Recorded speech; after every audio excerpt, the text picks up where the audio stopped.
You know, in a world that seems to be changing faster every single day, the old ways of solving problems, they just don't cut it anymore. We need a new playbook, a new way of thinking. And that's exactly where design thinking comes in. It's a structured approach to innovation, and we're going to break it all down right now. I mean, just look around. We are living in an era of constant, nonstop disruption. New tech, new business models, new challenges popping up all the time. Everything we thought was familiar is constantly being shattered and put back together in a new way. But you know what? That isn't a threat. It's really an invitation for us to think differently. And let's be totally honest about the stakes here. The choice is pretty stark. Sticking with what's always worked is no longer the safe bet. In fact, it's probably the fastest path to becoming irrelevant. Innovation isn't some nice-to-have luxury anymore. It's a flat-out survival skill for any company. So, what's driving all this change? What's the engine behind it? Well, we're living in what you could call the age of disruption, and it's all being fueled by the incredible, accelerating pace of technology. What's so wild about this timeline is you can literally see that acceleration happening. Just look at how the gaps are shrinking. It took 800 years to get from the agricultural to the industrial revolution, but then only 22 years from the light bulb to the atomic age, and then just 9 years from the World Wide Web to sequencing the human genome. The pace of change is going exponential, and believe me, it is not slowing down. So what's the rocket fuel behind this? It's a concept called Moore's Law. For decades, the power of our computers has pretty much doubled every couple of years. And this slide shows that whole journey, from those clunky old relays in the early 1900s to the mind-bogglingly powerful computer chips we have today. That exponential growth is what's lighting the fire under all the innovation we're seeing. Okay, so how do you navigate a world like this? How do you actually harness all this chaos instead of just getting buried by it? The answer, and it's a pretty cool one, lies in learning to think like a designer. We have this myth, right, of the lone genius sitting in a lab somewhere getting struck by a lightning bolt of inspiration. But what if that's not really how it works? What if innovation could be less like some kind of magic and more like a method, a repeatable, systematic process that anyone and any team can learn and apply? Well, that process is design thinking. At its heart, it's about adopting a designer's mindset. You know, being open, collaborative, and totally free from the rigid, old-school assumptions of traditional business. It's a method for bringing all sorts of different viewpoints together to find solutions that are genuinely creative. And look, this isn't just some abstract philosophy. It is a practical, hands-on playbook, a structured method that can guide you and your team all the way from a super complex problem to a truly innovative solution. So, let's walk through it. All right, here they are, the 5 core stages: empathize, define, ideate, prototype, and test. Now, to make this really hit home, we're going to use a classic example. The time the design firm IDEO was challenged to completely redesign the humble supermarket shopping cart. Yeah, a product everyone thought was impossible to innovate on. It all kicks off with empathy. And listen, this isn't about focus groups or online surveys. It's about deep, real understanding. It means getting out of the office and into the real world to watch your users, see their struggles, and notice the little workarounds they've come up with. That's how you uncover the needs they can't even tell you they have. And a tool like this empathy map is perfect for organizing those observations. It forces you to get past what people say and dig into what they actually think, do, and feel. For the shopping cart project, the IDEO team didn't just ask people what they wanted. They went to supermarkets and just watched.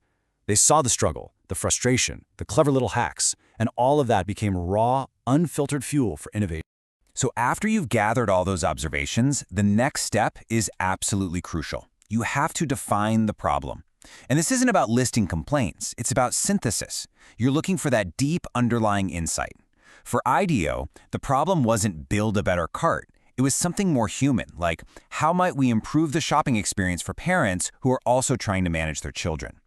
A well-defined problem like that becomes the North Star for the entire process. So, once you have your North Star, it is time for ideation. This is the fun part, where you just go wide. The whole goal is to generate a massive number of potential solutions without any judgment at all. Wild ideas are not only welcome, they're encouraged. You might brainstorm carts with built-in scanners, or modular baskets, or even entertainment for kids. The key here is quantity over quality, because you never know which one of those wild ideas holds the seed of a real breakthrough. And finally, you bring your ideas to life. You don't write a 100-page report, you build something. You prototype. These are just low-cost, hands-on versions of your ideas that you can put in front of real users to test. In the IDEO case, they built all sorts of rough mock-ups of new cards to tackle issues like child safety and checkout convenience, and they learned and refined with every single piece of feedback. It's a super fast cycle of build, test, learn, and then do it all over again. So what makes this 5-step process so incredibly effective? Well, it's powered by a very specific rhythm, an engine that drives the whole thing forward. And that's the constant interplay between two different modes of thinking, divergent and convergent thinking. This diagram shows that rhythm perfectly. In each phase, you first diverge. You go wide, you explore all the possibilities, you create tons of options. That's what you're doing during empathy and ideation. Then you converge. You analyze, you synthesize, you make choices to focus on the most promising path forward.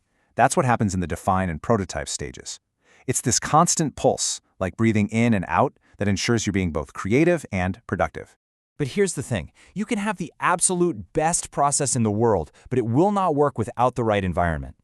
The process is the how, but the culture, that's the why it all succeeds. A truly innovative culture just looks different. Leaders aren't there to dictate solutions, they're there to facilitate the process. Hierarchy gets checked at the door because a great idea can come from anywhere. Teams are intentionally diverse, bringing in all kinds of perspectives. And there's this fundamental belief that you build on ideas with a yes and instead of shutting them down with a no but. This quote just says it all, doesn't it? In the worlds of innovation, your title doesn't matter. Sure, experience matters, but so does a fresh perspective. Creating a space where the intern's idea is given the exact same weight as the CEO's, well, that's one of the hardest and most important cultural shifts a company can ever make. This all leads to a really fundamental shift in how we think about the purpose of an organization. It's a move away from a singular focus on just execution and toward a balance with something much more creative. Most organizations are absolutely brilliant at execution. They're designed to do things right, to be efficient, to optimize what already exists, to focus on the short term. But innovation is all about exploration. It's about finding the right things to do in the first place. It values learning over speed, it creates totally new ways of doing things, and it requires a long-term vision. You absolutely need both, but so many companies are only built for one. And that really brings us to our final question. I want you to take a hard look at your own team, your own organization. Is it just a well-oiled machine, built only to execute on what's already known? Or have you built in the space, the culture, and the process to truly explore what's possible? That's the challenge, and that's the incredible opportunity of design thinking.